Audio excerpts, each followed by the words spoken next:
In the Hindu epic Mahabharata, Vikarna was one of the 100 Kauravas, the sons of Dhritarashtra and Gandhari.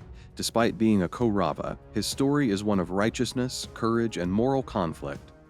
From a young age, Vikarna displayed qualities that set him apart from his siblings. While many of his brothers, including Duryodhana, harbored animosity towards their cousins the Pandavas, Vikarna was known for his fairness and integrity.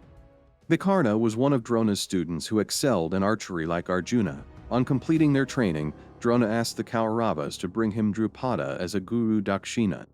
So Duryodhana, Vikarna, and the remaining Kauravas attacked Panchala for Drupada.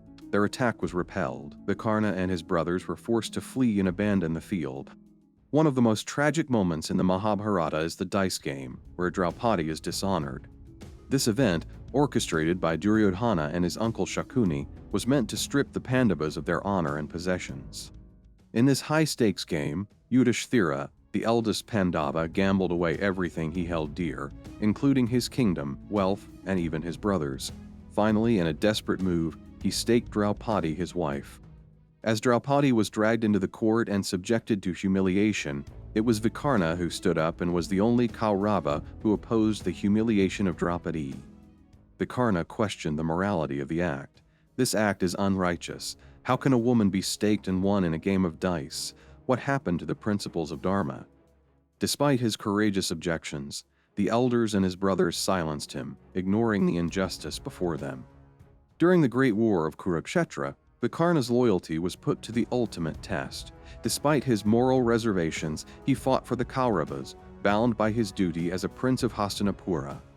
Vikarna fought bravely. Bhima names him as one of the great warriors on the Kaurava side, but his heart remained conflicted, torn between his loyalty to his family and his understanding of Dharma. Throughout the war, Vikarna has a few notable moments. On the fourth day of the war, he attempted to stop Abhimanyu's advance and is severely repulsed. In a tragic turn of events, Vikarna faced Bhima, one of the Pandavas, in battle. Bhima, who had sworn to kill all of Dhritarashtra's true-born sons, calls Vikarna a man of Dharma and advises him to step aside. Vikarna replies that even though he knew that the Kauravas would not win a war against a side with Krishna on it, he could not forsake Duryodhana. Bhima hesitated, but was compelled by the demands of war, fought Vikarna and killed him. Vikarna fell, not as a villain, but as a hero who stood for what was right, even in the face of overwhelming odds. In some versions of the story, Vikarna asks for Bhima to perform his last rites. His death brings tears to the eyes of Bhima. Vikarna is often compared to Kumbhakarna from the Ramayana.